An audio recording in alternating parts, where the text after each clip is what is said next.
like, share, and subscribe, and ring that little bell. Ring the little bell so you are notified when new videos drop and Doctor Who is coming out. There's nothing we can do to stop it. You know, I am reminded of my young whippersnapper days when I was in rabbinical ceremony. This was in the old city of Jerusalem. It's coming up to a holiday we just had, Yom Kippur, the Day of Atonement, right? It's talking about sin and the nature of sin, right? Like when you do a sin, then we call it a punishment, like a reaction is coming towards you, right? The train is on the tracks, right? The train is on the tracks. You cannot get out the way. It's going to come and pummel you. Unless, of course, you genuinely look inside yourself and repent, and make yourself a better person. Make yourself the type of person that wouldn't have done that sin to start with, right? Then you can take one step off the tracks, and the train's just gonna totally miss you, right? Totally miss you. So I feel the same way about the Jodie finale. It's coming. We can't stop it. It's like Godzilla. It's coming. 90 minutes of what I'm assuming is going to be absolute torture. That's right. I mean, just going on everything else I've seen, even if it's bits of it are quite good, which I would say about Flux onwards. There are bits of it where I found were actually quite good.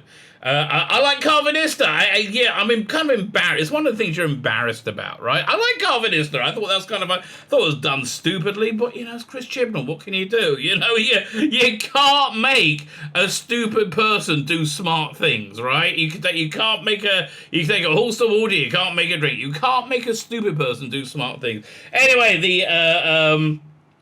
the finale is coming. Has Chris Chibnall repented, looked inside himself, said, "Oh, I must improve myself"? No, not at all. It's coming, and I just assume it's going to be awful. I'm recording this on Tuesday, October the 18th, right? And I'm probably putting this out on Friday. So the reason I'm telling you the day I'm recording this is because there's a bunch of stuff coming out, left, right, and center, like, spoilers and rumors, things like that. The latest rumors I have, a bunch of contradictory ones, that the Jodie at one point is going to regenerate into the Master, and maybe regenerate into something else afterwards. I don't know. It doesn't really make much sense. The regeneration goes the entire length of the episode, and everything's kind of in flashback. That sounds likely to me, right? I do somewhat believe. Oh, we'll find out. We'll find out in like 2 days. We're all gonna know. What else is it? There's gonna the regeneration is going to end on a cliffhanger. Maybe she regenerates into the Master. Maybe Yaz is tissue compressed by the Master playing Rasputin. There's so many things, right? There's so many things that could happen that are flying around. Right now, Chris Chibnall's latest article is saying it's a regeneration like you've never seen before. So that could mean it's going to be a cliffhanger one, or it could mean they're doing it in a slightly different location, right? It could be something really banal and dull, right? It's Chris Chibnall. Banal and dull is the things that he's like, man, I got to look back at the beginning of this era. I don't think I was this white then, right? I think this era has, also the impending, nuclear war, fuel shortage, famine, all those things. But, I think it's made me white. Really? Ay for boy. That even wasn't put on. That was actually my genuine expression of my going, oh no. It's what can you do? It's how, Jewish stereotypes are often very, very true, right? It's like, complete aside, my daughter was working is working right now on this cruise as a kashrut overseer. If you have a kosher dining room, you have to have somebody in there to say, oh no, don't bring the bacon in, mate. No bacon over there. Okay, but that was basically a job, but she was paid reasonably well to do it. But she rose through through the ranks. Now she's basically the captain of the ship. But the point is, they wanted to come back next year for a long time, like a 6-month period. And they're offering her, a lot more money, a lot more responsibilities. All this was nearly scuppered, right? All this was nearly scuppered in the first month or so of her work on this cruise. Why? Because she fit totally into a Jewish stereotype that her salary, apparently she had to give tips to the wait staff because she was eating in the dining room. And she was like, no, No, Jews are not good tippers. Okay, I hate to be the bearer of racial stereotypes. It's true, mate. It's true. Anybody who's worked catering knows that Jews, generally speaking, I mean, I guess the more secular and non-religious you get, the better tippers they are. But generally speaking, Jews are not good tippers. I have no idea how we got there. But like, share, subscribe, comment, all those things. I mean, obviously, you get some Jews that are good tippers. Like, I always try to tip well, and I think, you do well. You know where I learned to tip well? Again, last aside, before we get to the actual article, it was, again, when I was in rabbinical ceremony, right? We had this great steakhouse in Jerusalem where I was called Norman's. Which was quite it was quite prestigious. So I went there. I knew that I got to know the wait staff there. Anyway, I always tip very well, right? I always gave for a Jew, I went 15%. Whatever. I always tip quite well, right? One time I was there and they didn't have any tables. This guy, the waiter, just picks a table up from the storeroom, makes a new table outside. There's lots of outdoor seating. It was very nice. It pays to tip. Okay, and one last tipping story I will tell you, which I learned from my daughter, right? And it was a good idea. Again, same daughter on the cruise who doesn't like to tip. When you get on a flight, and a long flight, get a bag of candy or something and give it to the what they call it again? The flight... I can't remember stewardesses. Their name has changed so many times. They're flight engineers, I don't know what they're bloody called, right? They used to be kind of hot. Now they're just like the same people, but 50 years older. Give them a bag of candy. Say, this is for the flight staff. The flight staff. That's it. This is for the flight staff. Thank you so much for all the work you do. You'll have a good flight. Anyway, like, share, subscribe, comment, all those things are very good. Listen, mate, subscribe. I just given you freaking gold just now. I told you how to have a flight that, with no problems whatsoever. I mean, again, with the fuel crisis and nuclear war, maybe we're not flying around so much, but maybe we will. I don't know. Maybe we'll get lucky. Who knows what dares to dream. Anyway, I give you gold. So can you hit the subscribe button? That'd be great. That'd be really fantastic. YouTube, man, they are just not interested in letting my channel grow. It's incredible. It constantly floats around 3,500 subscribers. It's been like that for a year, right? It went up for a couple of hundred over the year, but it's it's so obviously being throttled. So, can I ask a few of you to hit the subscribe button who haven't done before? That'd be really, really good. Thank you very much. Like, share, and comment. Sign up my Substack, my email newsletter. I give it extras I found, man. Well, what did I put out recently? Only stuff that's out of print, because I don't want to feel guilty. But I put out, it was Scales of Injustice, the Virgin Missing Adventure. I found all the PDFs of all the missing adventures online. That was a really good one, Scales of Injustice. It was a season 7-ish Pertwee and Liz story with Sea Devils, Silurians. Very, very good one, right? So I put that on my Substack. I put a bunch of stuff like that out. Again, I got a whole treasure trove of Doctor Who magazine stuff. Always putting stuff in. So sign up. It's free, baby. It's free. I have a paid one that's $5 a month. This month, this graphic novel is going out on it. The Imperium, a love letter to telefantasy of the 1960s. Fantastic artwork by Dominic Rancho. I wrote it, so I'm a little bit biased, but I think it's fantastic. Okay, I think it's really, really good. It's $5, mate. It's a way. My channel's not monetized. It's a way of throwing me a digital copper. I won't try and stop you. Fine. Let's get to the story. Yes, I'm over here. From this month's Doctor Who magazine. Let's move this over here. Doink. There you go. This month's Doctor Who magazine. I'd like... What? Why is this constantly the expression on bloody Yaz's face? Why is she always pissed off with the Doctor, right? Who she desperately wants to have sex with, right? Oh, that Doctor's still not licking my vagina. But I love her so much. I've never seen a relationship, gay or otherwise, like this. It's just weird, right? It is just very weird. So they got a big preview of this month's Doctor Who magazine. Not a bad issue, I have to say. All things considered, not a bad issue. I would say it's a recommend. Right, they got this little supplement that's really, really good. Where is it? Let me show you the front page of it. Which is actually, although it's like $10 this thing, so it seems expensive, right? But they have this supplement in it, which is I thought was very, very good. Anyway, bit of a recommend. They do have a lengthy preview of this episode. before Jodie is completely scrubbed from this magazine. Like, yeah, you see how quickly Jodie is scrubbed from Doctor Who magazine, and you'll see her scrubbed from everything commercial about Doctor Who pretty much as quickly as humanly possible. Why? Because all these things are commercial endeavors, and it hasn't been very successful, right? Hasn't been very successful. Fine, so let's look at their preview. Maximum Power. Again, everything about this this era is kind of like karaoke or far better Doctor Who. Power of the Doctor, really? Nothing to do with Power of the Daleks, right? There's so many things like that. There's a Maximum Power. So now he's reaching into the treasure trove of Blake 7. Maximum Power is, of course, Servalan's triumphant command, which he takes control of the Liberator before it blows up.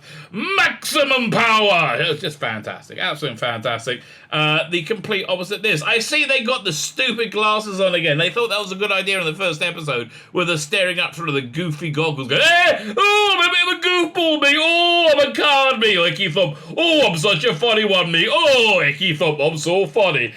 You're not, darling. You're not outrageous. You're not eccentric. You're not interesting. You're a Karen from hell who thinks they're funny. I've said this story many times.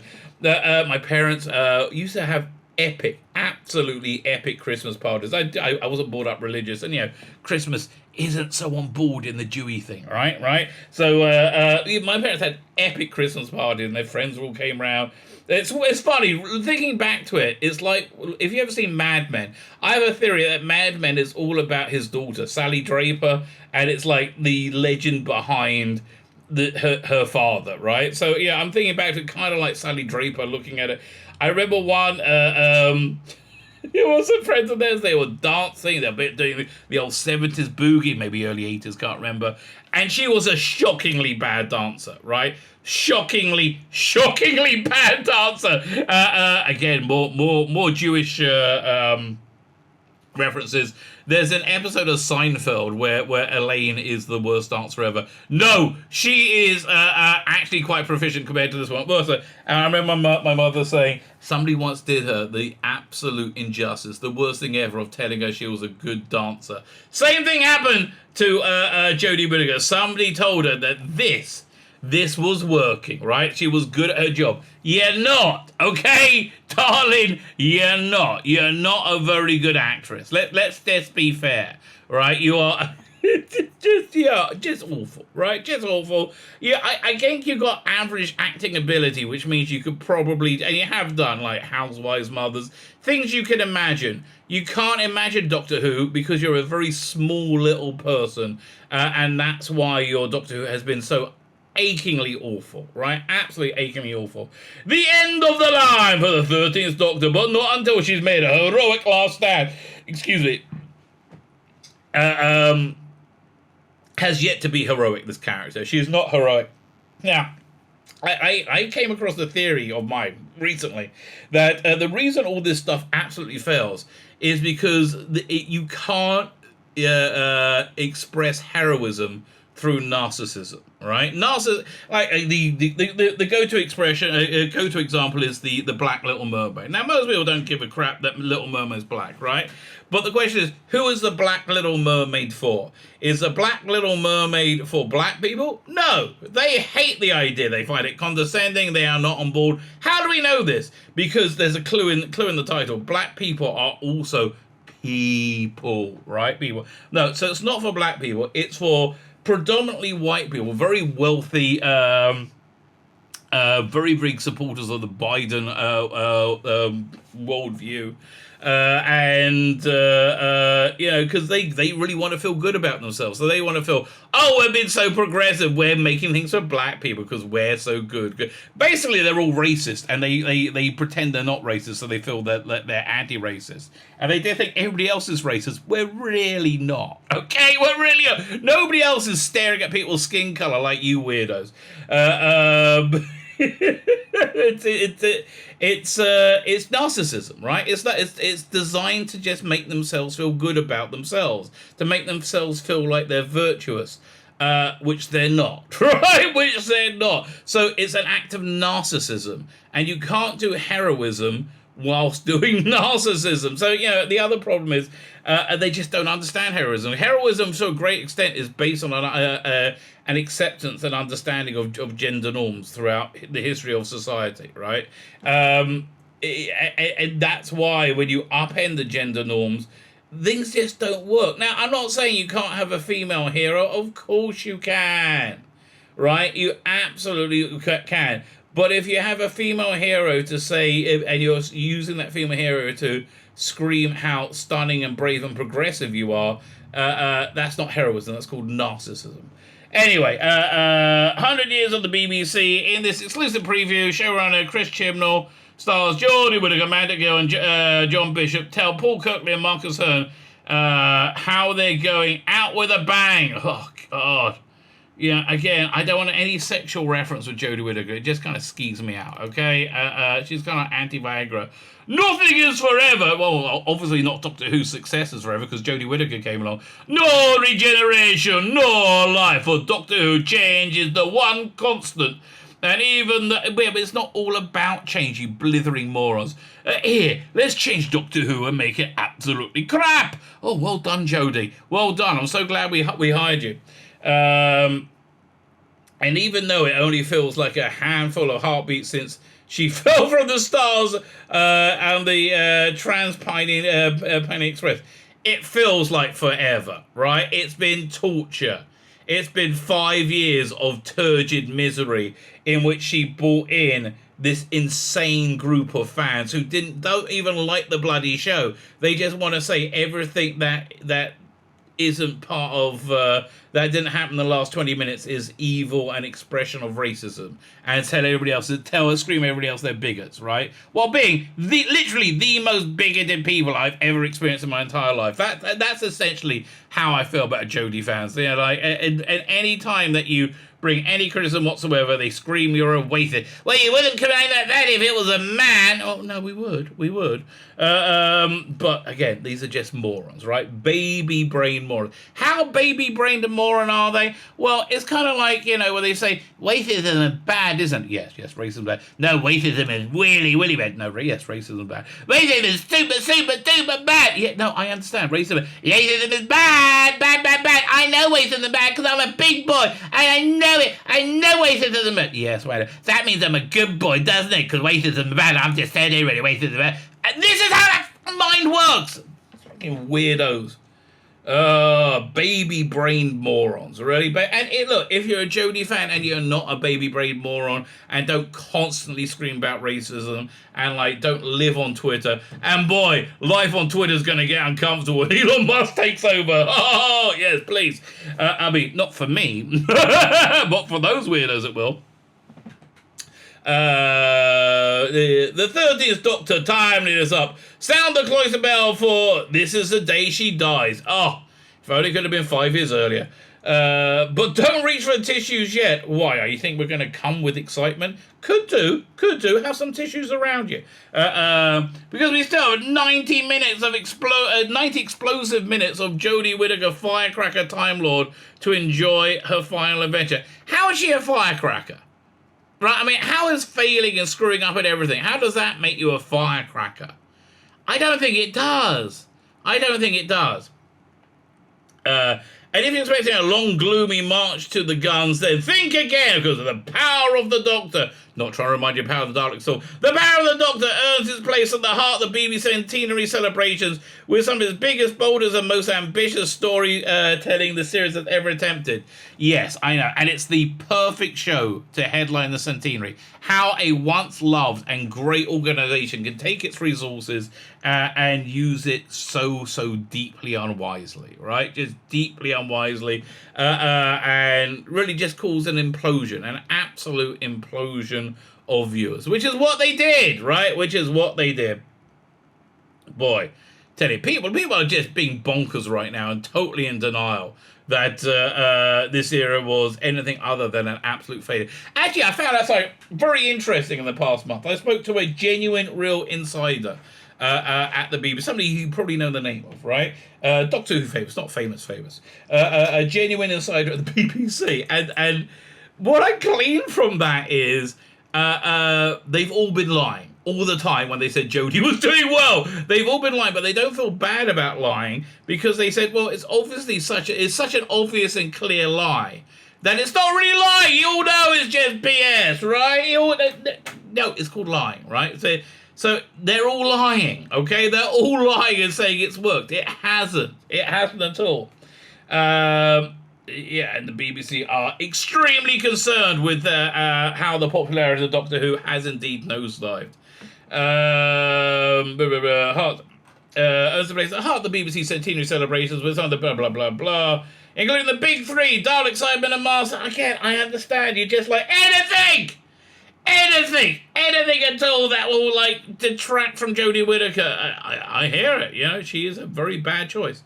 There are quite a few things in the episode that sort of booked my time on the show, says George. There are quite a few things on the episode that booked my time as Doctor Who. Like, we started with not knowing it's going to be really bad. We're going to end really bad, though. Says here, for Doctor Who fans, I think it's a real treat. What the fuck would you know about Doctor Who fans? Really? Really? It's like Titania Masley saying she understands She-Hulk fans. No, she doesn't. Right? Oh, God. I mean, it's honestly, I don't think I've ever seen anything in print so fictitious, right? Anything in writing so fictitious since the words "Arbach macht frei" was written on the gates of Auschwitz. Arbach macht frei meant work will set you free. Yeah, no, that was a lie. That was a lie. So's this. Although she doesn't know because she's a clueless idiot from Clearly. It could have more carrots. What the fuck? More homages, more... Oh, it couldn't. I'm sorry. It could have more carrots, more homages, more involvement of the past, present, and future. Oh, God, please don't have the future. Leave the future alone, okay? Oh, that sounds like David Tennant's coming. Oh, and coming in a way where you don't need tissues. And if you've never seen Doctor Who before, you're getting an absolute dose. I really think it's something for everyone. Really? I mean, darling, your thinking hasn't really been your best, your best talent as yet, has it? I wouldn't say, oh, Jodie Whittaker, famous at thinking. No, Jodie, you're not, darling. You're really not good at thinking. Oh, I tried to do the thinking me, but it makes my little head hurt. I know it does, darling. I know. What can I tell you?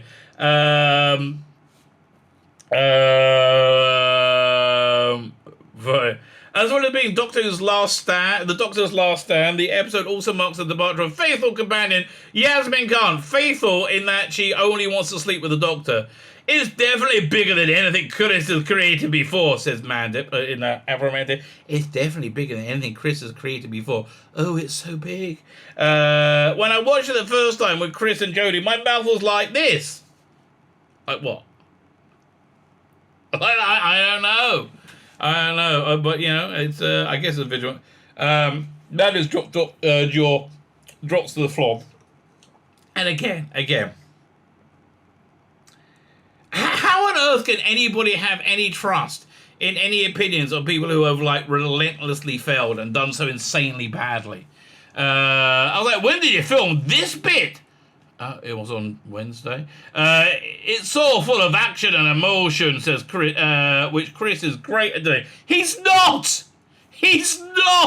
Okay, Captain, you saying it doesn't make it real. He's not good at that. He's what we call very bad at that, right? How do you know he's very bad at that? Because we've seen Doctor Who that he's made, and it's very bad. Particularly action and emotion. I mean, look, the plotting's not so great, and the acting's pretty dire. But the action and emotion, pretty bad. Pretty bad. Every time we come back and did a series, we'd always describe it as being bigger than the last one. It was, okay. That might be true, but how's that worked out, right? How's that doing a series that's always bigger than the last one? Well, let's have a look. Let's open up. Hang on. How do I... Here, I got to switch screens now. Oh, annoying. Wait, we'll do this. Doink. I got to close it, make that smaller. Okay. Gotta make it bigger, right? Gotta make it bigger than the last time. Yeah. So, where is it? Over here is the Battle of Runkus, or whatever it is, Rumpalumpadumpa. And you see that season 11. See, yeah, and then you have season 12. Got all the way down here. Like, lowest rated episode by the time there's children. Then you got, then it fell even further. You know, you had Flux, and it went, and now it's down here. Lowest rated ever, right? Lowest rated, and that's even with the massaging the figures, right? It's not bigger, it's lesser, right? It's called math. Here, let me just try and explain. Here we go. So your first episode, Jodie, you got a 10.96, right? That's 10. It's nearly 11 million. 11 million viewers, right? So you have 10.96. Now, one of the latest episodes you did, this is Eve of the Daleks. The next one got less than this, got 4.4. So you notice it's not, that number isn't bigger. That number is smaller, not bigger, smaller. I understand. This is complicated for you, Mandit. Right? Yeah, these complex ideas are must just do your head in, darling. But this had to be that. It's part of the bigger picture. It's a Jodie goodbye. It's Jodie goodbye. It was 90-minute special. It had to deliver. I think that's what Chris has done. Really. Again, the insane confidence, right? Okay, I don't understand. Also, puts Jazz in front and center of the drama. She gets lots of standoff action bits. I mean, she's useless at all of those things. Emotional parts. Yeah, darling, Mandit. Your destiny in life was to be the makeup girl on the counter at Boots the Chemist. More than that, you've missed your first best destiny, I'm afraid to tell you. Everything we've been working towards comes to fruition. So one of the other rumors I had is no Mandip. So that's kind of saying there is a not Mandip, no Thasmin.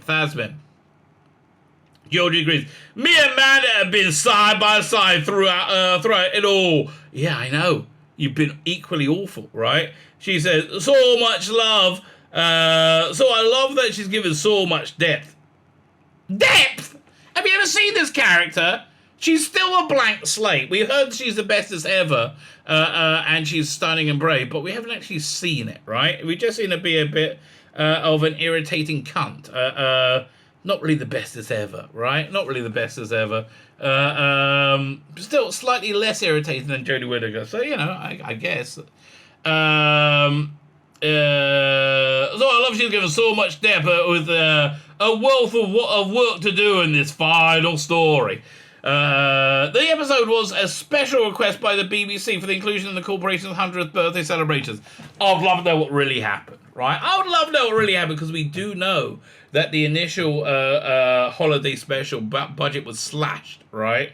And they were asked to do put in another one. So I think they've really had their budget really slashed. They were asked to do more episodes for less money, right? I think that's the way the BBC says we're fucked off with you, right? I think that's what happened. Special request after celebration. But the 13th Doctor was always destined to end this way, said Chris. Yes. In failure and shit. Oh, there he is. Look at his smiling little face. This must be before he started. Oh, it's going to be so good. I'm going to go to the party, then we're going to go, oh, Quiffy, Whiffy, you're so stunning and brave. You made black people and women feel equal. Because I did, because I'm a disaffected person. Oh, God, Chris. God, you guys just make me want to retch. It's a bit complicated, he explains. Mate. Fuck me. If he's saying it's a bit complicated and he did about Flux and then put out a 15-minute video trying to explain it after it ended, which missed out a bunch of the plot holes, what is this going to be about? We knew at a certain point the BBC wanted another special to help celebrate their centenary. Yeah, the BBC, as I said, we've really gone to shit. So we want this show that we've really sent to the shit the most to highlight the shit that is the BBC in 2022. I guess Doctor Who's the one. We had a call from Charlotte Moore. God, this must be Chris Chibnall talking because it's got boring. We had a call from Charlotte Moore, BBC's chief content officer, and Piers Wenger, head of drama. Used to be, now he's run screaming. Who wanted to go really big at the end of things. So extra episode became the special we did at Easter. Later the feed. Was the episode we're talking about now, The Power of the Doctor, but it was always going to be the finale. This was always the way that the 13th Doctor story ends. The Master, I don't believe a bloody word of it. Right? You had a 5-year plan, you lying cunt. Right? You had a 5-year plan. I understand it's been 5 years. Been 3 series, right? The Master and the Doctor and the Master and the Doctor, Sideman versus the Doctor was in my plan from the early days. Well, from when you're 16. I can't remember exactly when I came up with it. I guess about when you're 15, 16. But it was a long time in gestation, way before we did Flux. Okay. As showrunner, does Christian feel this approach to a landmark episode with relish or a sense of dread? Oh, you never dread a cool asking. Do you want to do a 90-minute finale? Well, you should dread it. I mean, really? This is going to be a very public embarrassment, right? I don't know. If you don't dread being publicly embarrassed, well, I guess you're on board for it, right? I think you're all fine. If you are somebody who's not so up for that, maybe a little bit less so. That's just fantastic. It means there's more Doctor Who, which is a lovely thing. He's lying. I don't think I felt under pressure as such. The big thing for the show is the 60th anniversary in 2023, and you don't want to be stealing their fight. You didn't! You told everyone it was the 60th, you lying cunt! You told it! You told Sophie Aldred, you told Janet Fielding that it was the 60th. Oh, you lying. Oh, wait, that was the 7th, the 60th. You didn't know there was going to be a 60th episode when you wrote and filmed this, you piece of lying excrement! Oh, God! Don't worry, you're not stealing Rusty Davis' thunder, mate. That's not happening. But I do think this episode have a scale, grandeur, and enough nods to the past for the BBC Centenary. Okay. Oh, God, Janet, be quiet. What was it? That was a brief I was given, though. When I started to think about what I wanted to do to make it feel BBC Centenary, it felt appropriate to include references to the past, even though it would have an element of that anyway. Because that's what you want to do with Jodie final story. I think what you want to do is whatever you can to hide Jodie Whittaker, right? I mean, again, just based on the insanely bad performance you've had thus far. I'm just talking logic and math, things that you said you quite liked. Math. It took a lot of planning amidst Chris. Oh, really? Diddums. We had to extend everyone's contract, and it meant we were filming for longer. But but it was such an exciting thing. The special is the centerpiece of the BBC Centenary celebration. Oh, I hope it gets its arse spanked, the BBC. I hope it gets its arse spanked royally. It's a huge source of pride for the cast and crew. Okay, BBC has done about as well as Doctor Who, right? People are jumping off their platform as fast as humanly possible, not paying the license fee, even though they go around lying to seniors saying, "Oh no, if you don't, we're going to put your children in prison." Yeah, that's going to happen. Where is it? By the way, I got to thank the Mega Geek for this. In David Dyers. Do you remember the TV detector van ads from the 1980s and 1970s? We had the van walking around detecting unlicensed TVs, right? And in the van, the guy was like, "They're watching Columbo." Do you remember that? That was all bullshit. Wasn't real at all. Okay, they totally made all of that up. Where are we go? You can't imagine anything else having that sort of position, can you? Well, again, Doctor was big before you got your hands on it. Oh, yeah, kid, you can't imagine anything else having that sort of position, says John Bishop, who plays Dan Lewis.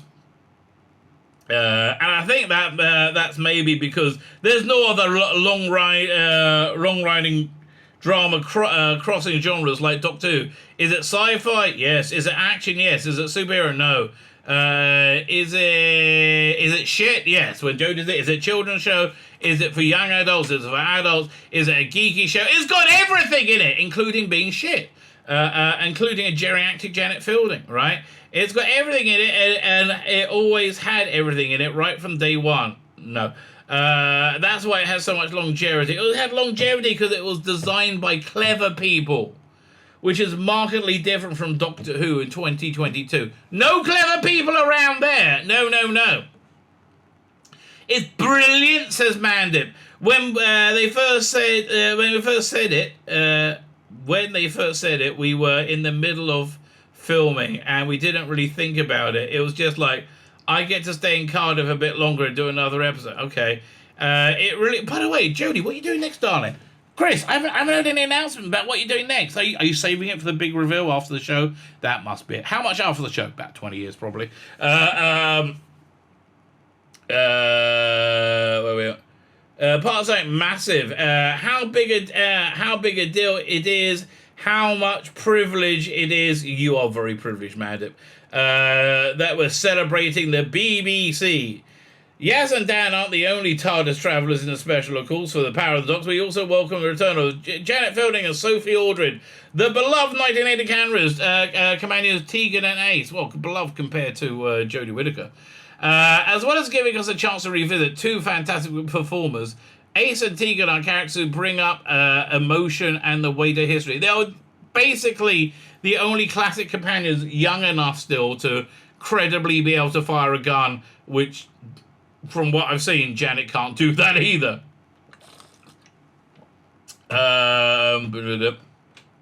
Why those two in particular, though? I felt that Ace was the most modern companion of that era. I felt if you want to know what she was up to now, well, again, we do know. She's written books about it. And Sophie was really engaged with the character, especially since she's done a 2020 Ace 13th Doctor novel at Children's End. I could absolutely see Ace in the modern iteration of the show interacting with Jodie's Doctor. Well, you had me up until interacting with Jodie's Doctor and the other characters. I felt the same about Tegan. Rare, because they're just the same.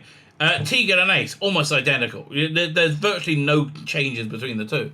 Janet helped create such a strong character. I just thought, wouldn't it be amazing to have them back and detract from Jodie Whittaker and maybe bring some viewers in, like Captain Jack did before we cancelled him and threw him under the bus. It was an exciting idea.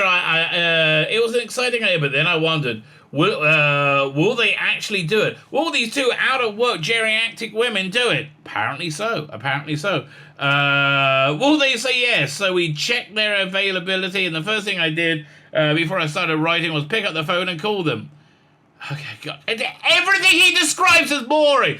I thought we'll have Ace and we'll have Tegan back in the show. But then I didn't know if the people playing Ace and Tegan would be available. So then I checked their availability to see if they were available, and then I called them and we had a conversation. It's so fucking boring! Ah!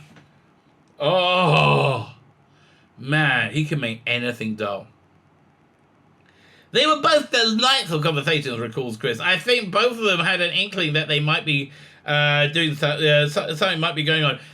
Janet, do you want to be in the 60th anniversary though? Go, Struce, come on, yeah, I'd love to be in the 60th anniversary show. Well, fuck you, you're going to be in the Centenary instead. I put a proposition to them. Nicola Bryant was in the Daily Mail talking about the many propositions being put to her. And then I asked them if they thought where the characters might be now, what they thought they might be doing, and since we last saw them, we had long conversations about that.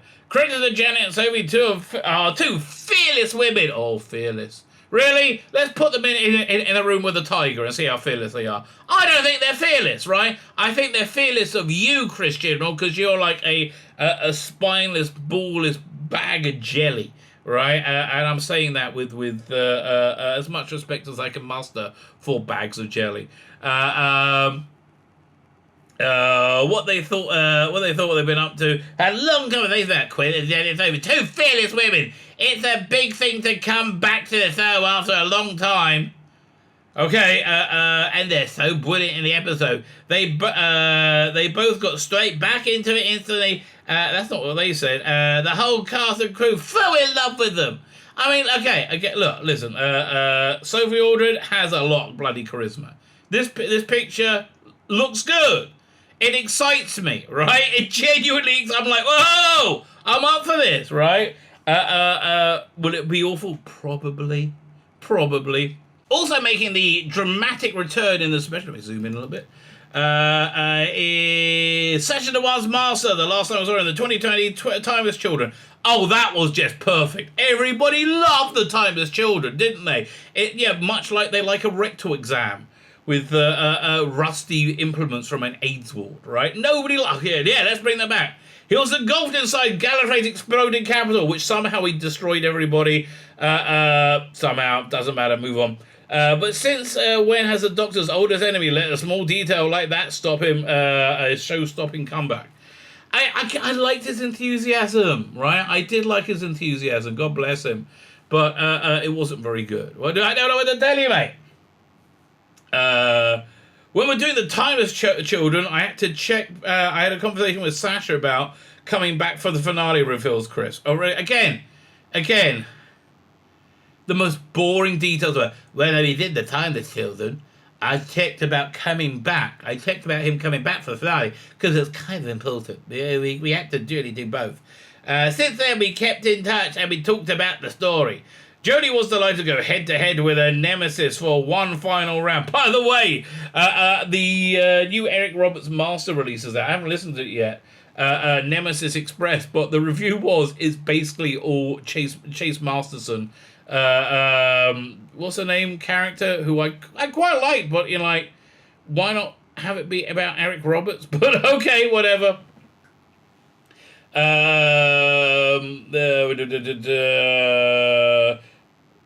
Working with Sasha again was really joyous. Good for you. I looked at him and thought, oh, look at him, he's doing acting. I should try and do acting too, but then I didn't know how. Oh, it was bad. I can't tell you how highly I rate him as an actor. Well, higher than you, darling. I mean, most of us do. As a human being, he's phenomenal. Okay. Well, he's a team player. He's wonderful to other actors. He's wonderful to the crew. He's a right laugh. Okay, but on top of all that, in a scene, he's phenomenal to work with. His energy is incredible. Well, I mean, like, compared to you, again. I mean, I'm pretty manic. No, you're pretty shit, okay? You do the manic bouncing around stuff because you don't know how to act, right? You don't know how to process as character. You're very bad at your job. You're not manic at all. You're useless, okay? Useless. But if I ever have if I was ever having a day where I was feeling a bit tired, Sasha would be in with 50 gallons of fizz. Oh, 50 gallons of fizz. Oh, I love that. Matt enjoyed play a different dynamic with Sasha this time round. Yaz is up against the Master again, but she may be a little bit more in control than she was last time. Of course she is. Of course she is, because she's a shitty Mary Sue character who never earns anything but just is the greatest ever. The difference between a masculine hero's journey and a feminine hero's journey is this. The masculine hero journey is like a young hero learns he has some talent or skill, finds himself a teacher, grows in the power, teacher is taken off the table, and he has to face the final challenge alone, and he overcomes, and he turns himself into being a lesser person, into his greatest self ever. Whereas the women's, a female hero's journey is, this woman has always been the greatest ever, and people just refuse to see it. And her journey is getting people to see how wonderful she is without her actually doing anything to show you that she's wonderful. It's not working very well. It really isn't working well. She's more. Yes, obviously she's more great. It was great. It was great to have Sasha back. We all know how amazing he is. Well, again, next to you, not so much. Oh God, He was so excited about Vinder, wasn't he, Chris Chibnall? Who gives a shit? Yes, Vinder is the Doctor's father, obviously. The man tasked with directing the episode, the Jamie Magnustone. Okay, I'm a white man, but I got a moustache and long blonde hair. That's a bit transy. Plan out some work, please. Well, certainly, sir. This is the BBC in 2022. The veteraness of 7 previous 13th Doctor episodes, including the Series 12 Double Bill finale, Essential Assignment, and Timeless Children. Look, even he couldn't lift that up against the turgid mess of that script, right? The unwatchable turgid mess of the script. Maximum power. Oh, look at that. It's Mandip looking like she's eating a wasp again. Who'd have thought it, right? Jodie looking surprised and confused, and Dan's thinking, what the fuck have I done to my career? Not like we've seen any of those before, is it? Last year's fan favourite, Village of the Angels. Oh, that was the one where we got people to watch by putting Weeping Angels in it and hopefully detracting from a deep lack of ability as television creators. We wanted somebody who could be absolutely deliver, and Jamie had proved time and again he could handle whatever we threw at him. That is true. We wanted somebody who could absolutely deliver, so I resigned instantly. And Jamie had proved time and time again he could prove anything that we threw at him, explains Chris. With every episode, he just grew and grew in power. There was a lot of challenges for the power of the Doctor. There's scale, there's action, there's humour. It's enormous. I remember Nicky Wilson, co-executive producer, saying, it's gonna be Jamie. It's got to be Jamie, hasn't it? Well, he was one of your only competent directors. Yes, I think so. But Jamie's very in demand. Yeah, Jamie's just going, hey, you know that unwatchable piece of shit, Doctor Who? Said, yeah. You know how it used to be great and everybody hates it? Yes, we do. Everybody hates it, right? It's unwatchable piece of shit. Jamie, my client, Jamie Magnustone, or Stone Mag, whatever his name is, was actually able to direct some, and it looked kind of like Doctor Who if you squinted and had some horrible head injury, so you couldn't process thought. So, well, that's very impressive. You turned that piece of shit into something slightly less shitty. That's very impressive. At one point, we nearly had a movie to direct. So we thought we might not get him. That's the thing. He had a movie to direct? Oh, he nearly had a movie to direct. That's the thing about Doctor Who. Once the director does well on their show, they're instantly deluged with offers. I can't believe it. You did Doctor Who and nobody killed themselves. Incredible. It was shot beautifully, said Mad. It was just shot beautifully. Oh, so beautifully. Oh, want to flick my button. Aesthetically, it's brilliant piece. Well, it does look good, right? A lot of the things that Jay Magnustone does look very good. When I watched it, it felt like a film. Oh, felt like a film. How did Chris feel about the final line of the script? Actually, I wrote the final moment very early on, again, when I was about 13. He said, I knew exactly where they were going for quite a while. How long? Years! Oh, yeah, I knew where everything would end up. I knew what I needed to be said in those final moments. Oh, God, how bad is it going to be? Brace for impact! I mean, really? It's really what it's like.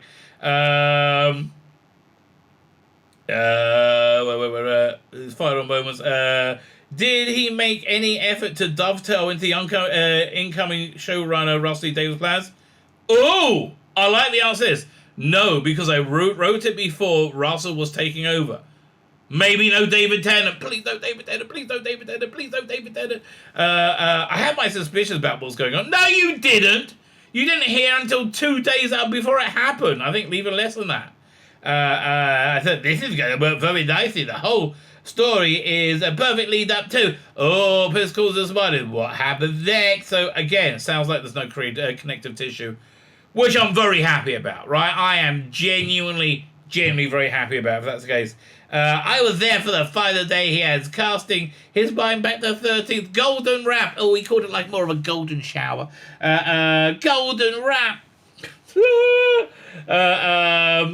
It was a very upbeat and joyous. Both Jodie and Maddie individually and separately were applauded onto the darkness step by the crew. I have never seen that man before. Can I ask you, Chris? Talk about things you've never seen happen before. You ever seen that? You ever seen that happen before? Because I haven't. I don't think it's happened before. But yeah, new things happen every day apparently. It wasn't a mournful, doomy process. Yes, we were all ecstatic the Doctor would be saved by these idiots leaving. Mournful Doomy episode, he said, is a very fast, upbeat, funny, I doubt it's going to be funny, and energetic way, with the old tear to come at the end. Oh, it's going to be so emotional. Thump. So one second, I'm just going to connect to myself, my future generation from the future. I'll do that in the future. Contact! Oh yes, I'm getting a message from the future. I got a review. It's 2 words.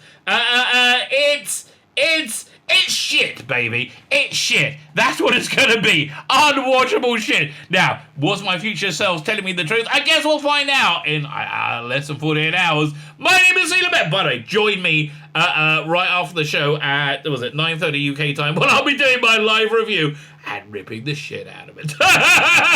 My name is Tzvi Lebetkin, the Rabbi from another planet. Please like, share, and subscribe, and ring that little bell. Ring the little bell so you're notified when new videos drop.